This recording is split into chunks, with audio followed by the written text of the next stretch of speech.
Hello everybody, my name is Laz. This is today's Ruse, once bitten, twice Spurs. So today is the 29th of June and I'm going to switch things up a bit with my squad audit and I'm going to combine a few players. And these players are our homegrown contingent. These are all obviously keeps. I don't think that any of them are going to leave, even if we may want some of them to. So my question is this: should we look to improve on these players? And if so, who would you pick?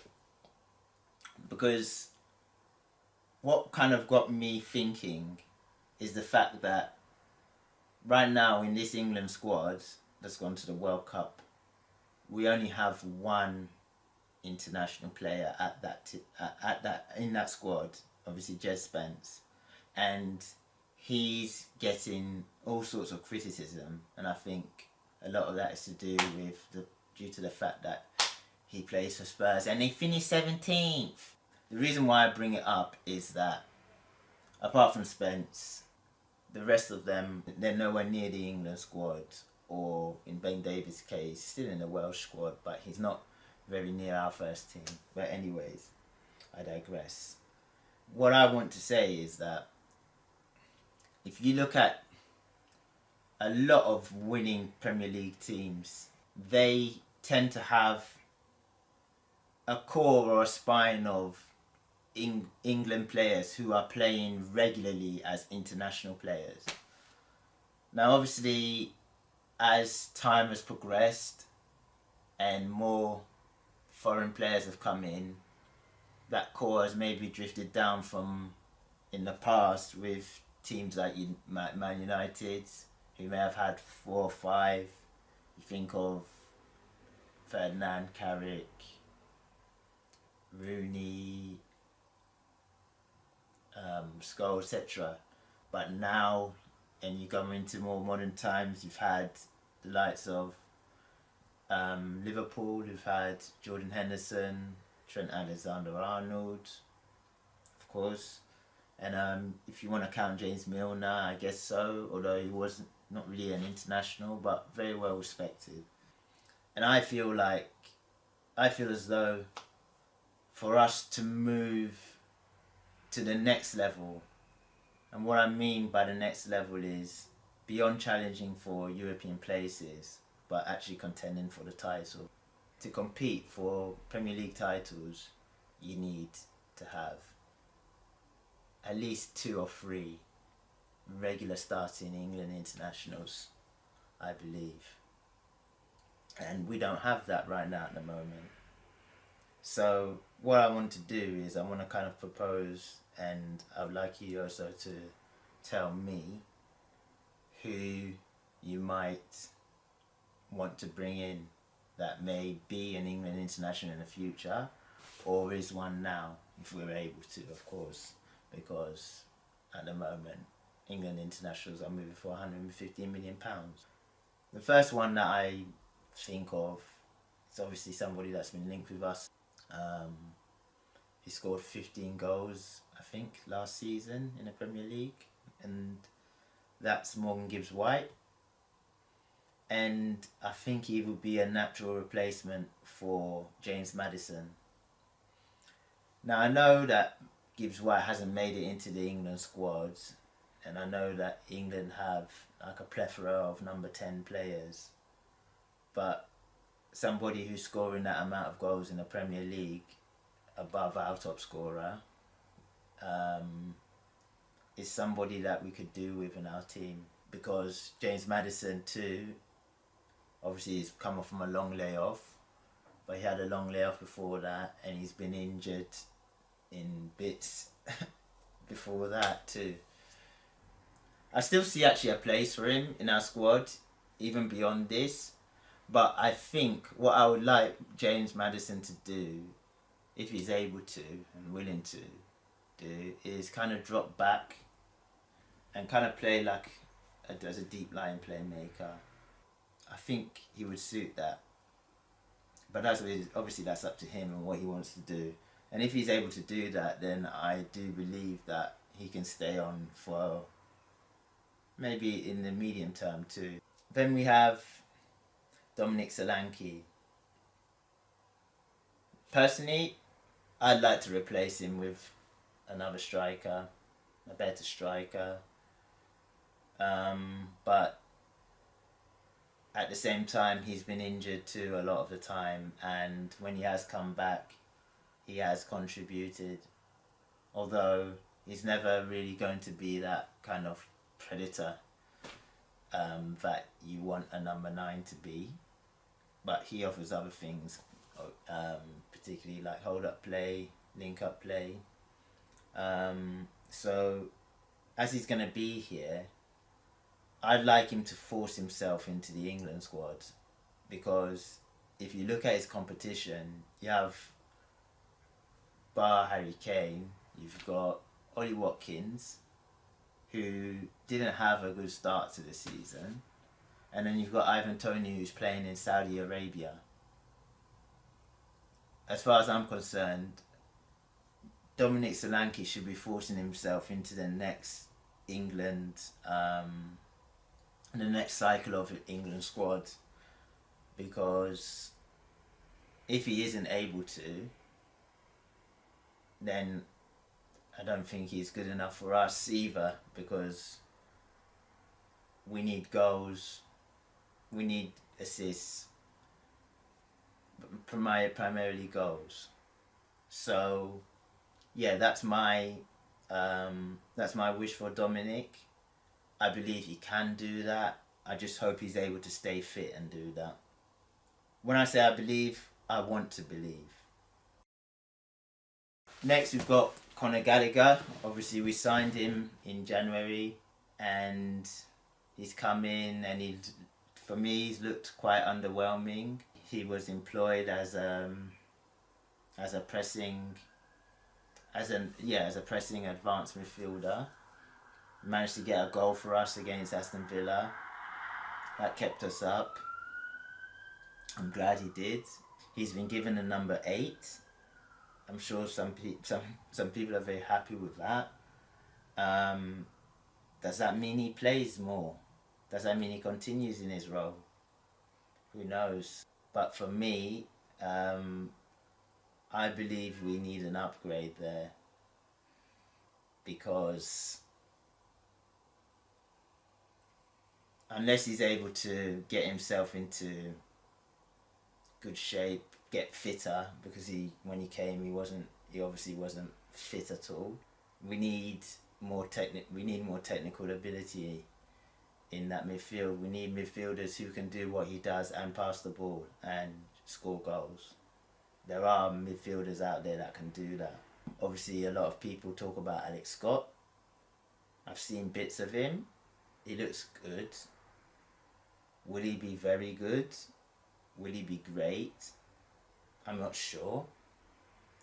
But personally, I would prefer to have somebody who's Mr. Spurs than somebody who's Mr. Chelsea. I know Gallagher he's one of us now, and I support him like I support the team.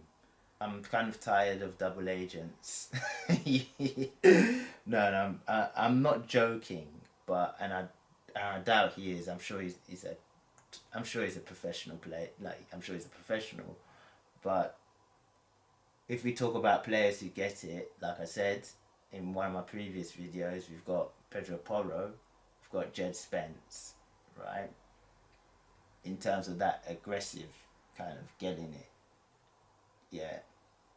I want as many players that can do that as they can, and I just feel as though when all of your family support our so-called rivals, which I don't think they are, when you have family that all support them, and you've come through that system, it's quite hard to set it aside and come with us, if you understand. I think that showed when we played them away. He let the crowd get under his skin, and he was lucky to stay on the pitch. Next person is Archie Gray. Now, I would like to keep Archie Gray regardless. That's my opinion. I'm not sure if he's improved that much since he first came, but I do believe he can improve. And I do believe he can be a top class player, but not in midfield. The reason why I say this is that he is too conservative. And what I mean by that is that his first instinct is to play it safe, and we don't need that. And I also do think as well that what I'm seeing especially in the Premier League is midfielders who are able to play forward and backwards in equal measure, but their first thought is to play forwards, and if they can't play forwards, they play sideways. I believe that Archie Gray could be a top class centre back because of this, and also because of his intelligence, because of his intelligence in reading the game, obviously being able to play in various positions. That's why I think he'll be a good centre back, and obviously he did play as a centre back during our injury crisis season under Ange. De Zerbi asked in the press conference, it's about finding his best position. So I believe his best position is centre back. There's not much space at centre back now, but he is a useful player to have, and I believe his intelligence and his professionalism and his willingness to learn make up for his technical deficiencies, if you understand what I mean. And I just wish that he was slightly less conservative if he was to play in midfield, like central midfield. So the other two people are Ben Davies and Brandon Austin. Now, Ben Davies is coming to the end of his career. He's obviously a long-serving player. He's earned the right to do what he would like to do. De Zerbi mentioned about how he wanted to stay at the end of the season with the players at the lodge before they went to the game. I believe, if I'm not mistaken, that he's doing he's doing his coaching badges. He's welcome to do, as I said, he's welcome to do what he likes. Some fans would like to keep him and have somebody who was in the Pochettino era around. Me personally, I'd like to do away with that era. I feel that that era kind of masked mediocrity and allowed the hires up to get away with what they like. That's my view. If you think differently, please let me know. Coming back to Ben Davies, having somebody that in the squad, around the squad, is very important. It's obviously well respected. He obviously must be well respected by the team. You need people like this in your squad who don't necessarily play many minutes, but they are the glue that holds the dressing room together. And I believe this is the same for Brandon Austin. And he's been here for a while too. And yes, he hasn't had any game time. And I felt that was wrong from Frank, because if you didn't fancy Kinski and Vicario was injured, why not give Austin a chance? I felt that he could have had some minutes, and it was unfair on him. But as he's still here, he must be a person that, again, is the glue in the dressing room, obviously in the hotels, during matches, after matches. You need people like this in a squad. But I think some voices that I hear online, because there's no way to measure or quantify the mental side of professional football, they kind of breeze over it, and they make player profiles of who we should be getting in. And because we don't really know the temperament of these people or the personalities of the players, we just go, oh, we should buy this player or that player, without considering that maybe there's a reason why.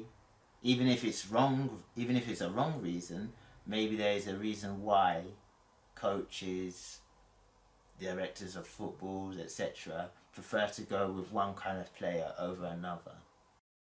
For me, I'd like to see players who play regularly for England, or are in and around, not who are in that squad regularly, starting for us, or so that we can move to the next level, competing for the titles, winning cups. If you agree with me, disagree with me, have any other comments which you think I may have missed, please let me know. Until then, à plus.